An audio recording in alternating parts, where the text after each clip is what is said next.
Bom dia, queridos amigos ouvintes da Mundial. E com muita alegria estamos aqui hoje no nosso programa, todas as terças-feiras, a Rádio Mundial. Eu sou a doutora Ana Clélia Matos, sou médica homeopata e pratico medicina chinesa. Enfim, uma medicina natural, uma medicina holística, né? Para quem gosta desse nome holístico, mas acima de tudo uma medicina integrativa, né? Onde nós podemos integrar uma medicina natural com a medicina alopática, muitas vezes necessária. E hoje o tema é diabetes. Então, o tema, nós estamos na Semana Nacional do Diabético. Então, o tema diabetes é um tema bastante interessante. Vocês sabem que eu falo muito sobre o emocional, a medicina chinesa. Então, eu vou iniciar o programa dando uma noção básica da diabetes nessa primeira metade do programa, né? Na segunda metade do programa eu vou abrir para as perguntas. Então, vou falar um pouco do que é diabetes, dos sintomas da diabetes. Vou falar bastante do emocional, das causas emocionais da diabetes, dos tratamentos alternativos para diabetes, né? Bom, a diabetes é uma hiperglicemia. Então, existe uma deficiência da insulina, muitas vezes, ou um mau aproveitamento da insulina, e aí aumenta a glicose do sangue. Todos nós sabemos disso, não é novidade para ninguém. Nós temos o pâncreas. No nosso pâncreas é um órgão bastante silencioso, um órgão que fica ali bem atrás do estômago, né? É um órgão retroperitoneal. O pâncreas tem duas partes, duas funções, uma função exócrina e uma função endócrina.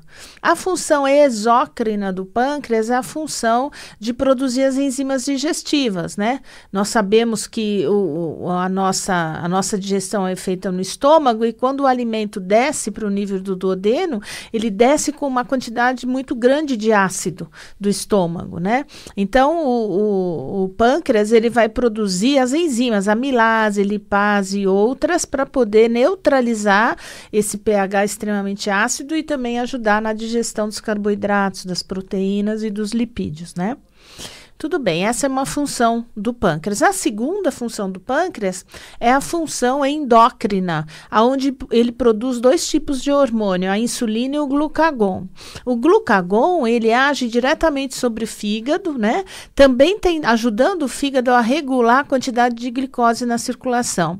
Porém, a insulina é o hormônio que atua ativando o metabolismo da glicose dentro das células. Então, é um portão de energia, é a chave, é como se a insulina fosse uma chave que abrisse a porta das células para a entrada da glicose e para o metabolismo da glicose acontecer dentro da célula. E por que a glicose é metabolizada e para que serve a glicose dentro da célula? Para gerar ATP, para gerar energia. Tá? Então, nós precisamos de carboidrato para gerar energia. Você pode até abrir mão das proteínas, abrir mão das gorduras, mas do carboidrato é realmente necessário, seja qual for o carboidrato, que venha de uma fruta, que venha de um legume, né? Então, nós temos 3 tipos de diabetes. Nós temos a diabetes tipo 1, que é a diabetes do jovem, da criança e do adulto jovem, do adolescente, que aparece de uma forma repentina. Nós temos a diabetes, que é chamada diabetes juvenil. Nós temos a diabetes do adulto, que é a diabetes tipo 2, onde existe a insulina, mas a insulina não penetra na célula. Na diabetes tipo 1, não existe a insulina, existe uma deficiência de insulina. E os livros mostram que pode ser até considerada uma doença autoimune. Em geral, uma doença genética, né, que aparece na criança, no adulto, no adolescente muito jovem. E nós temos o terceiro tipo de diabetes, que é aquela diabetes gestacional. A mulher não era diabética, ficou grávida e ficou com problemas de metabolismo de glicose, então é a diabetes gestacional. O bebê nasce, a diabetes desaparece. Lembrando que essa mulher que teve diabetes gestacional, ela tem uma forte propensão a, depois dos 50 anos de idade, ter diabetes tipo 2, né? Muito bom. Quais seriam as causas? Em geral, nós todos sabemos que, tirando as causas emocionais, que eu vou falar um pouquinho mais para frente, mais profundamente, as causas gerais de diabetes é alimentação incorreta, principalmente na diabetes do adulto, que é a diabetes tipo 2, uma alimentação errada, com uma quantidade grande de carboidratos, e é isso que a gente vê todo dia, hoje em dia, né? Essas tranqueiras, comer tranqueira, né? Que os jovens falam tranqueiras, né? Comer muito sanduíche, muito pão, muito doce, produtos industrializados, bolachas recheadas, essas crianças, gente, que leva para a escola bolacha recheada de lanche, leva para a escola todinho de lanche, aquele tem uma quantidade de açúcar desnecessária, né? Infelizmente, uma vida sedentária, uma vida sem atividade física, não faz atividade física nenhuma, trabalha sentado o dia todo, não anda, não caminha, enfim, não faz um exercício que seja uma musculação, que é legal porque consome essa glicose. O estresse emocional, que eu vou falar um pouquinho mais em detalhes, a obesidade pode levar a diabetes, né? E quais são os riscos de uma pessoa ter diabetes? Então, quem tem diabetes vai ter problema, né? Se não cuidar, se não controlar essa diabetes, vai ter problema. Pode ter as consequências do diabetes, que é hipertensão arterial, problemas de coração, de infarto, de AVC, aterosclerose, alterações da retina, do fundo de olho, levando até a cegueira, impotência sexual, infecções de repetição, várias infecções, neuropatia diabética, né, que é as úlceras, a falta de circulação adequada. A neuropatia é uma doença periférica dos nervos que leva à não sensibilidade das extremidades do corpo, né? E então a tendência é uma doença séria, é uma doença crônica, ela tem que ser controlada. Se você fizer a glicemia, hoje a gente já considera normal uma glicemia abaixo de 100, antigamente normal era até 110, hoje já tem exames que mostram a capacidade do organismo metabolizar a glicose nos últimos 3 meses, que é a hemoglobina glicada. Então, muitas vezes não é só fazer a glicemia de jejum, que tem que ser abaixo de 100, o ideal, mas também fazer a hemoglobina glicada, que mostra para você a média da glicemia dos últimos 3 meses. E nos casos muito suspeitos, fazer a curva glicêmica, a curva de insulina, né? Medir a quantidade de insulina logo no jejum, depois que come, vai acompanhando, toma glicose no laboratório e vai dosando insulina e glicose. Bom, enfim. Existem os exames estão cada vez mais avançados no diagnóstico da diabetes. Os sintomas. Bom, principalmente nas crianças, no diabetes tipo 1, o que chama muito atenção é aquela criança que come muito, bebe muita água e urina muito. E é muito evidente isso, é muito evidente, todo mundo repara. Eu me lembro que quando o meu filho, que aliás hoje o meu filho André está completando 26 anos, é o meu caçula, parabéns para o meu filho hoje. Eu me lembro que o André tinha lá os seus 9 anos e brincava com os amigos ali no prédio, e um dia ele falou: mãe, eu acho que o João Paulo tá com diabetes. Eu falei: por que, filho? Ele falou: mãe, porque ele toma água demais, a gente tá jogando bola e tá tomando água. Um belo dia ele chegou para mim: olha, mãe, eu fui lá na casa dele brincar e eu falei para a mãe dele, e a mãe dele era enfermeira. Olha, eu acho que ele tem diabetes, porque ele come muito, bebe muito, toda hora ele está fazendo xixi. A mãe do menino, apesar de ser enfermeira, achou que era uma brincadeira de moleque, mas é uma criança de 9 anos.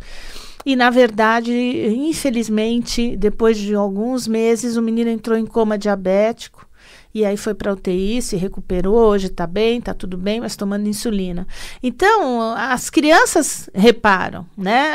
A mãe e o pai têm que ficar bastante de olho nessa criança que toda hora está bebendo água, bebendo água, bebendo água, vai lá, colhe uma glicemia dele, toda hora comendo com fome. Então isso é um sintoma da diabetes juvenil.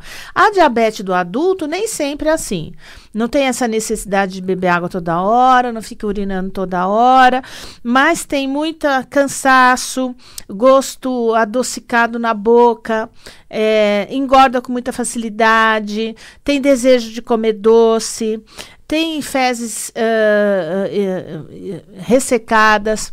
Às vezes a pessoa engorda com facilidade ou pode emagrecer com facilidade, urina excessivamente, sua demais, toda hora tem qualquer tipo de movimento, está suando, ficando gelado, né? Isso pode ser alteração do índice glicêmico, tomar cuidado, né? Muito bom.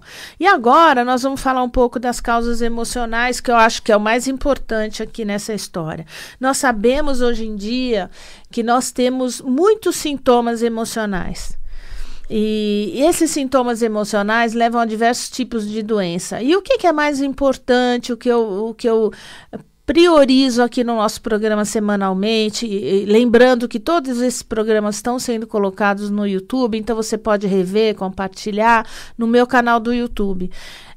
Os conflitos emocionais, que muitas vezes são gerados pelas nossas crenças. A gente acredita em coisas, muitas vezes são crenças primárias, são crenças da nossa infância, são crenças da nossa criação, são crenças às vezes da família como um todo, que a gente chama de crença genética, ou pode ser uma crença histórica, uma crença do país, uma crença histórica, às vezes até de outras vidas, ou uma crença de alma. E essas crenças, elas acabam nos prejudicando muito porque a gente repete comportamentos. E esses comportamentos repetitivos repetem conflitos, né? E muitas vezes conflitos e crenças que estão no nosso inconsciente. No caso do diabetes, existe um conflito forte de separação. Separação nas relações. A pessoa se sente separada do outro. Existe aí uma carência afetiva muito grande. É uma necessidade que o diabético tem de receber amor, né? De receber a doçura do abraço, do amor, da presença do outro nas relações. E quase 100% das vezes dentro da própria família. Né? Então, necessidade de amor, de se sentir amado, pessoas que desperdiçam muita energia, que têm necessidade de ter mais energia para poder suprir essa carência afetiva. E muitas vezes ela sai comendo doce para compensar essa carência. As questões de intolerância dentro da casa. Então, muitas vezes, a pessoa se isola dentro da casa. Existe um ambiente que não consegue ser mudado, né? Ela não consegue mudar aquilo, ela se isola e vive um silêncio, principalmente as mulheres. As mulheres vivem muito assim, seguram muito a emoção, às vezes não expressa, se isola. E outro conflito interessante na diabetes, que vem muito da medicina germânica, é o conflito da repulsa. Então, é interessante que você viver com alguém que você tem repulsa, que você tem asco, que você não tem tolerância, que você está no seu limite, faz você diminuir a produção de insulina. Isso é uma observação interessante, né? No caso dos homens, é um conflito de resistência. Eu tenho que aguentar a vida, eu tenho que aguentar esse emprego, eu não tenho saída. Então ele se isola, vive em isolamento e sem doçura, com amargura na vida, né? Com aquele peso daquele compromisso, muitas vezes aquele receio de perder aquele emprego, de perder aquela família, né? E aí desenvolve o diabetes. Então, se a gente for falar de conflitos emocionais na diabetes, a gente pode desenhar todos os conflitos, e mais para frente um pouquinho eu vou falar da medicina chinesa e dos órgãos acometidos no diabetes, e aí cada órgão tem o seu conflito específico que vai levar à diminuição da performance da insulina, quer dizer, a insulina não consegue penetrar na célula e fazer o seu metabolismo. No caso de adultos, jovens ou de crianças com diabetes tipo 1, existe um conflito de ternura não compartilhada, né? Crianças que não estão recebendo afeto e que sentem que a família é autoritária demais com ela. Então, ela não consegue compartilhar o afeto, ela tem medo de ser muito criticada, então ela vive numa situação que ela se coloca de perigo. Se eu falar, se eu fizer, eu vou ser reprimido. Então vem aquele medo. Em geral, acontece em casas divididas, onde o pai e a mãe brigam muito, o pai e a mãe têm discursos diferentes e a criança não sabe para que lado vai, né? Então a criança se isola. Fica amargurada, amedrontada, isolada, né? E aí começa a diabetes. Quer dizer, a gente sabe que tem um fundo genético, principalmente na diabetes do tipo 1, mas todos nós temos muitos genes que nunca vão ser ativados, né? Isso não quer dizer que nós vamos ficar doentes, né?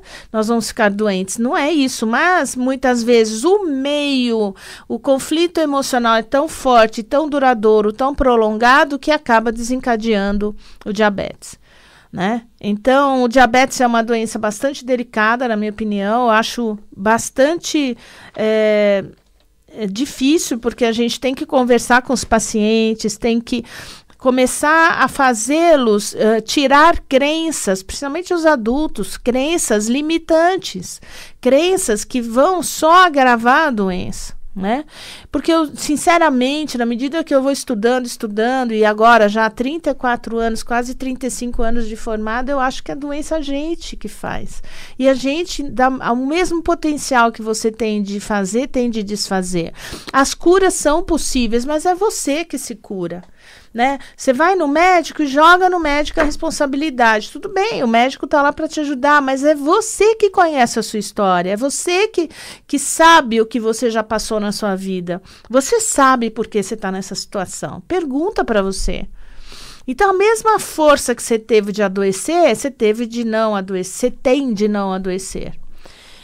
No caso das causas das diabetes, do ponto de vista da medicina chinesa, existe uma relação intensa do baço e do estômago, um desequilíbrio muito grande pelo fato da pessoa comer errado. Então, quando você come muito carboidrato, muito doce, muita tranqueira, você gera umidade e calor. Essa umidade e calor forma uma fleuma, né? Fleuma é como se fosse um visco, uma umidade excessiva no sistema e diminui demais o Qi do rim, a energia do rim, né? E nós sabemos que o baço pâncreas, toda vez que eu falo baço na medicina chinesa, eu estou falando baço pâncreas. Então, existe uma grande alteração das secreções pancreáticas, tanto as exócrinas quanto as endócrinas, no caso a insulina e o glucagon, por conta de uma alimentação errada por um tempo muito prolongado, uma alimentação pesada, uma alimentação que dá muito trabalho para o organismo metabolizar carboidrato por grandes quantidades de carboidrato. Uma segunda desarmonia é a desarmonia do fígado. O fígado tem uma intensa relação com os níveis de glicemia. Os desequilíbrios emocionais do tipo ressentimento, fúria, raiva reprimida e depressão são sentimentos que vão alterar o metabolismo do fígado, vão fazer com que esse fígado tenha estagnação do Qi, estagnação de energia e produção de calor. No momento que o fígado começa a produzir esse calor, esse fogo dentro do fígado, ele faz um controle negativo em cima do pâncreas, do baço pâncreas. E aí você diminui a quantidade de insulina, né? E diminui o do glucagon. O glucagon é o parceiro da insulina, um segundo hormônio produzido pelo pâncreas que tem uma intensa relação com o fígado. O fígado, ele obedece à liberação da glicose na circulação por permissão ou não permissão do glucagon, que tem uma relação direta com essas emoções. Quando a gente fala de baço pâncreas, a gente está falando de emoção de preocupação excessiva. Então, se a gente for contabilizar as emoções, eu já falei de várias emoções que levam a diabetes. Então, não é uma ou outra emoção, desde a raiva, desde o ressentimento, da depressão, da preocupação excessiva, de se sentir isolado dentro de casa, conflitos de resistência, de sobrevivência, né, podem levar ao diabetes, desde que esses conflitos sejam de uma forma muito prolongada. A terceira causa da medicina chinesa de diabetes é a deficiência do rim. A diminuição do yin do rim gera um calor vazio que consome os líquidos orgânicos. A pessoa seca internamente, né? E leva a uma deficiência dessa essência Jing do rim. Eu já falei no programa do rim sobre o Jing do rim, que é a essência vital do rim. E aí leva a excesso de calor dentro do coração, do fígado, e o fígado lesa o baço, o pâncreas, etc. Então, é um sistema de circulação de energia. Se uma dessas pontas, seja o baço, seja o fígado, seja o rim, entra em desequilíbrio, por um caminho ou por outro, pode levar ao sintoma de diabetes. E como tratar o diabetes, né? O diabetes, ele tem, vocês todos sabem que hoje existem muitos medicamentos alopáticos, hipoglicemiantes, que agem de diversas maneiras, mas eu não estou aqui para falar de medicamento alopático, até porque eu não sou endocrinologista. O que eu recomendo dentro das minhas possibilidades de tratamento? Em primeiro lugar, dieta. Né? Abaixar absurdamente o índice de carboidratos, principalmente dos transgênicos, do trigo transgênico, que tem uma quantidade de glúten muito grande, açúcar, né? Tentar restringir ao máximo, mas eu não tiro as frutas dos meus pacientes. Eu permito que as frutas sejam ingeridas. Eu não acho que tem que ser tão restritivo às frutas.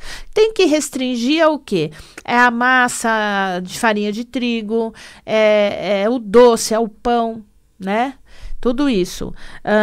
Então, para isso, eu uso muito a acupuntura, a fitoterapia chinesa. Existem medicamentos chineses muito, muito eficientes para abaixar a glicemia, mas eles são diagnosticados pelo pulso e pela língua. A gente vai escolher as ervas corretas. E muitas vezes não basta só dar uma erva chinesa hipoglicemiante, você tem que tratar o fígado. Né? Tirar esse fogo do fígado, aumentar a energia Jing do rim, aumentar a energia Yin do rim. Muitas vezes, quando você levanta o rim, levanta o fígado, na hora você melhora o aproveitamento da insulina. A insulina consegue penetrar na célula e fazer o metabolismo da glicose. Então, é uma maneira de tratar diabetes mais holística e não só ficar perseguindo com remédios específicos a baixa da glicemia. Exercício físico, fundamental, porque você tem que emagrecer, perder a gordura, enfim, ativar essa circulação de energia, tentar emagrecer e etc. E quais são as ervas brasileiras que nós usamos e recomendamos no diabético? Existem, bom, em primeiro lugar, você vai tratar o diabetes, tem que tratar o fígado. Então, ou usar um boldo, a losna, inclusive eu tenho um vídeo, vocês podem ver aí no meu canal do YouTube sobre a losna. A losna é extremamente amarga e tudo que é amargo é bom para o fígado. Só que a losna, especificamente, ela é hipoglicemiante também. A pata de vaca, muita gente já conhece, já usa, ou você usa o chá da pata de vaca, ou você usa a cápsula da pata de vaca. Pau-tenente também é muito bom. Jambolão, uma frutinha, se faz as cápsulas das folhas do jambolão, ou o chá do jambolão, das folhas do jambolão. Nogueira, palma Christi. Então, nós temos hoje muitas possibilidades, mas todas elas eu recomendo que, paralela a tomar uma pata de vaca, você devia usar uma carqueja, um boldo, né? A losna, gente, tem que tomar cuidado com a losna, porque ela também pode ser tóxica, né? Então, tomar demais não é legal. Então, toma 1 xícara por dia, no máximo 2 xícaras por dia. Também não tome todo dia, vai revezando com o boldo e com a carqueja, mas sempre cuidando do fígado. Sempre cuidando do fígado. E hoje a gente tem essas facilidades da gente mandar manipular essas ervas. Então, no meu paciente, no consultório, eu vou transicionando. Às vezes a pessoa está tomando 2, 3 hipoglicemiantes orais, não chega a tomar insulina, e aí eu consigo tirar 1 ou 2 e colocar as ervas e a dieta, exercício e o emocional com homeopatia para poder diminuir. Muitas vezes é sucesso, né? E agora, quando chega no nível da insulina, a insulina muitas vezes é extremamente necessária porque você tem diabéticos muito descompensados, mas atrás de uma descompensação forte, sempre tem uma questão emocional preponderante que a pessoa não consegue superar. Aí cada caso é um caso, vai ter que usar insulina mesmo. E bom, não dá para a gente definir um tratamento padrão para todo mundo, porque cada um é cada um, e é isso que é mais importante, né? Bom, é isso que eu queria falar hoje para vocês a respeito da diabetes. Eu vou colocar esse vídeo no ar amanhã, no meu canal do YouTube. Vocês podem visitar a doutora Ana Clélia Matos no YouTube, vai estar lá postado para vocês reverem esse programa a qualquer momento daqui para frente.